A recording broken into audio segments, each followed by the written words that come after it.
దీనికోసం నేను ఎప్పుడూ ఒకసారి ఒక చిన్న స్మాల్ స్టోరీ చెప్పాను. చాలామంది గుర్తుంటుంది, నేను దాన్ని ఒకసారి జ్ఞాపకం చేస్తాను, వింటే ఏం జరుగుతుంది. ఒక ఊళ్ళో తండ్రి కొడుకులు ఉన్నారు.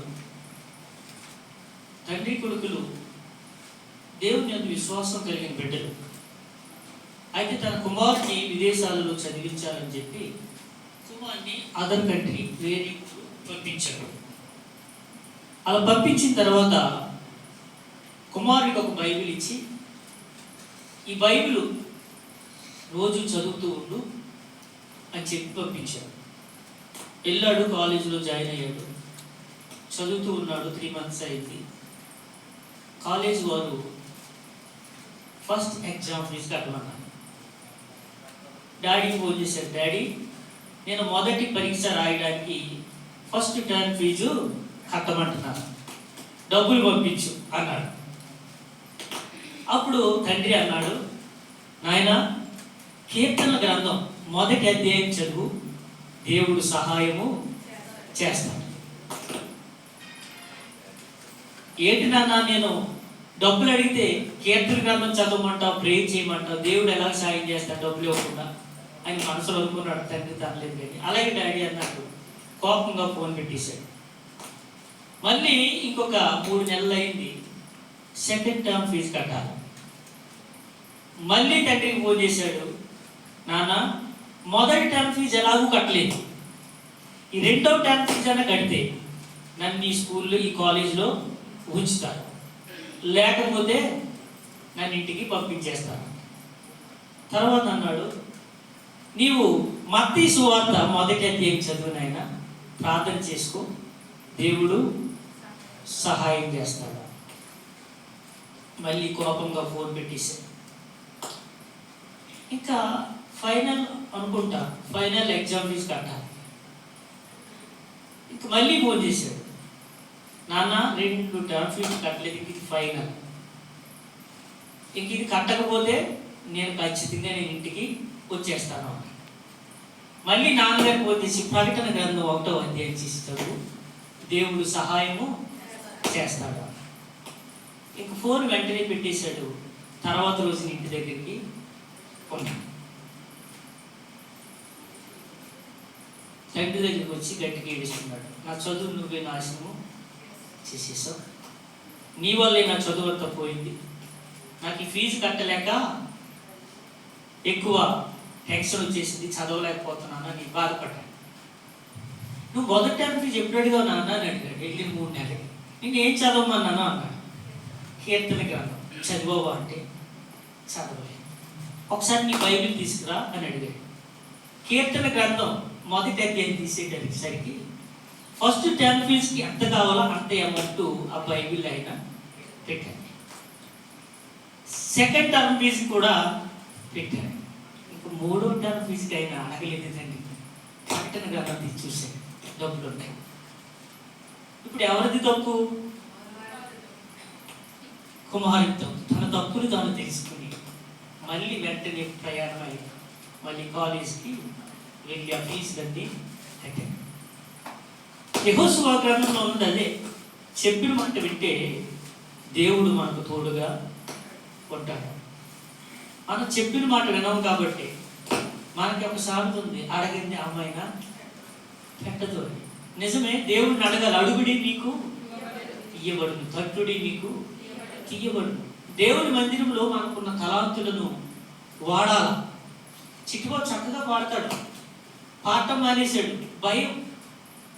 ఇవాళ చక్కగా పాడాడు. ఒకరు ముగిస్తే ఒక పనిని దేవుడు ఇంకొకరి ద్వారా ప్రారంభిస్తాడు.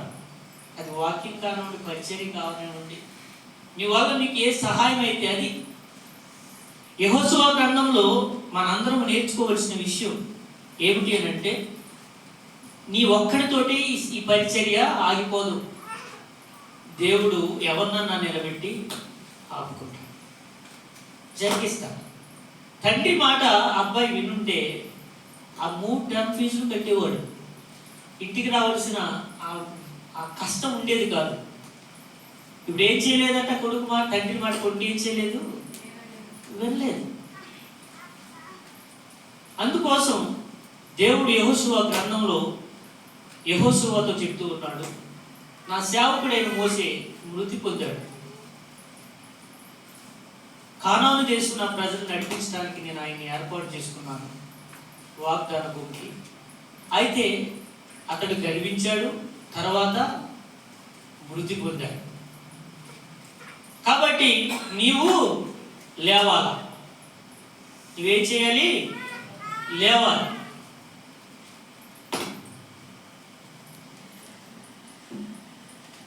దేవుని మాట వింటే దేవుడు మనకి విజయాన్ని ఇస్తాడు. ఈ యెహోషువ గ్రంథంలో మనకి చాలా అమూల్యమైన పాఠాలు ఉన్నాయి. దేవుని మాట వింటే దేవుడు మనకి విజయాన్ని ఇస్తాడు. నా సేవకుడైన మోసే చనిపోయాడు కాబట్టి ఇజ్రాయెల్ ప్రజలను నేను వాళ్ళకి ఇస్తానన్న దేశానికి నడిపించడానికి ఆ భారాన్ని నీవు వేసుకోవాలి అని చెప్పాడు. చూడండి వచ్చిన మొదటి అధ్యాయంలో, కాబట్టి నీవు లేచి నీవును ఈ జనులందరూ యోర్దాను నది దాటి నేను ఇజ్రాయెల్కి ఇస్తున్న దేశంలోకి వెళ్ళడి, నేను మోసేతో చెప్పినట్లు మీరు అడుగుపెట్టు ప్రతి స్థలాన్ని నేను మీకు ఇచ్చుచున్నాను. దేవుని మాట వింటే దేవుడు మనం అడుగు పెట్టే ప్రతి స్థలాన్ని దేవుడు ఇస్తాడు. యేసేపు దేవుని మాట విన్నాడు. అందుకని ఐగుప్తుకి బానిసగా వెళ్ళిన యేసేపు ఏమయ్యాడు? రాజు అయ్యాడు. దేవుని మాట వింటే నీవు అడిగింది ప్రతిదీ ఇస్తాడు. మనకి అడిగింది దొరకట్లేదంటే కారణం ఏంటంటే మనం సరైన రీతిలో అడగట్లేదు. నాన్న అమ్మ దగ్గరికి వెళ్ళి 10 రూపాయలు అన్నాడు అనుకో, ఇదేం అడగడరా అని కోపడతాను. నాన్న డబ్బులు ఇరా అని అంటాడు. నాన్న డబ్బులు ఇరా అన్న. మనం అడిగే విధానాన్ని బట్టి మన తల్లిదండ్రులు మన మీద ప్రేమ చూపిస్తారు. ప్రేమే కాదు, మన స్నేహితుల దగ్గరికి వెళ్ళి నీకు 100 కేడీ కావాలి, మీరు కేడీ అంటే అంటున్నారు 1K కావాలి, వచ్చేసింది కదా షార్ట్ కట్స్, 1K కావాలి అని అన్నారు. 1K కావాలరా ఇవ్వాలని చెప్పంటే ఎవరైనా ఇస్తారా?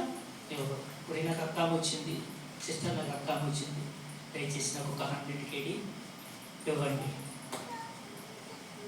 దేవుణ్ణి అడిగే రీతిలో మనం అడగాలి. దేవుడు నువ్వు అడిగిందని ఇవ్వడానికి ఆయన ఈ లోకానికి రాలేదు. ఆయనకి కావాల్సింది నువ్వు. అర్థమైన విషయం ఏంటంటే మనం ఎందుకు పనికిరాని వాటి కోసం ఆయన అడుగుతున్నాం, కానీ ఆయన మనం దేవుని సొత్తు, నువ్వు నేను. ఆయన తనతో ఉంచుకోవాలనుకుంటే మనము ఆయన మన అవసరాల కొరకు ఆయన్ని ఉపయోగించుకుంటున్నాం. మనం చాలా తెలివైన మంచి బైబిల్ గ్రంథం చెప్తుంది, దేవుడు మనిషి అంట దేవుడి కంటే ఎక్కువ సుఖానుభవం అనుభవించాలనుకుంటున్నాడు అంట. అందుకనే తన సేవకులను ఏర్పాటు చేసుకున్నాడు. యెహోషువ అనే మాటకి అర్థం తెలుసు కదా? యెహోషువ అనే మాటకి అర్థం ఒకసారి చెప్పాను, నేను 3 సార్లు చెప్పాను. యెహోషువ అనే మాటకి అర్థం యెహోవా రక్షించువాడు, జెహోవా సేవ్స్. దేవుడు రక్షించువాడు. అందుకని చెప్పిన మాట వింటే ఆయన రక్షించి విజయాన్ని ఇస్తాడు. దేవుడు యెహోషువని పిలిచాడు 1-2 వచనాల్లో. తర్వాత 3-5 వచనాలు చూద్దాం. నేను మోసేతో చెప్పినట్లు మీరు అడుగుపెట్టు ప్రతి స్థలమును మీకు ఇచ్చుచున్నాను. అరణ్యమును ఈ లెబనోను మొదలుకొని మహానది అయిన యూఫ్రటీసు నది వరకు, హిత్తీయుల దేశమంతా ఇటు పడమట మహాసముద్రం వరకు మీకు సరిహద్దు. ఈ 3-5 వచనాలలో దేవుడు వాళ్ళకి ఇస్తానన్న భూమిని ఇస్తానన్నాడు. అంటే విజయాన్ని ఇస్తాడు. ఎవ్రీథింగ్, ప్రతి దానిలో నువ్వు విజయం పొందాలి. నీకు ఉదాహరణకి నీకు ఒక అవసరం ఉంది, దాంట్లో విజయం పొందాలి. First you can listen to voice of God. నువ్వేం చేయాలి? మొదటిగా దేవుని మాట వినాలి. అమ్మాయి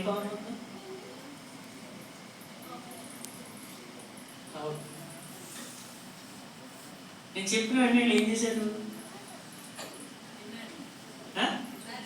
చెప్పిన మాట అన్నారు. ఇప్పుడు ఏం జరిగింది అక్కడ? నా పని జరిగింది. నేను చెప్పినప్పుడు వీళ్ళు వినలేదు అనుకో, అమ్మాయికి లాగా అందులోనే ఉంటాయి. దేవుడు కూడా అంతే. దేవుడు నువ్వు చేసే ప్రార్థన ఆలకించాలి అని అంటే డైరెక్ట్గా ప్రార్థన వెళ్ళదు. ఎన్నోసార్లు చెప్పాను, దూతలు ఉంటారు. నువ్వు చేసిన ప్రార్థన పట్టుకెళ్ళి ఏంజిల్స్ ఉంటారు, ఏంజిల్స్ ఆఫ్ గాడ్, వీళ్ళు ప్రేక్ తీసుకుని వెళ్తారు. చాలాసార్లు చెప్పాను, అబ్జర్వేషన్ ఏంజిల్స్ ఉంటుంది. మీరు అనుకున్నా మమ్మల్ని ఎవరో చూడట్లేదండి, కానీ దేవుడిని దూతలు మిమ్మల్ని అబ్జర్వ్ చేస్తుంది. వీళ్ళని దూతల్ని 4 రకాలుగా విభజించారు. అబ్జర్వేషన్ ఏంజిల్స్, ఇంకా అవి నేను తర్వాత సబ్జెక్టులు చెప్తాను. వీళ్ళు ఏం చేస్తారంటే పక్క నుండి మనల్ని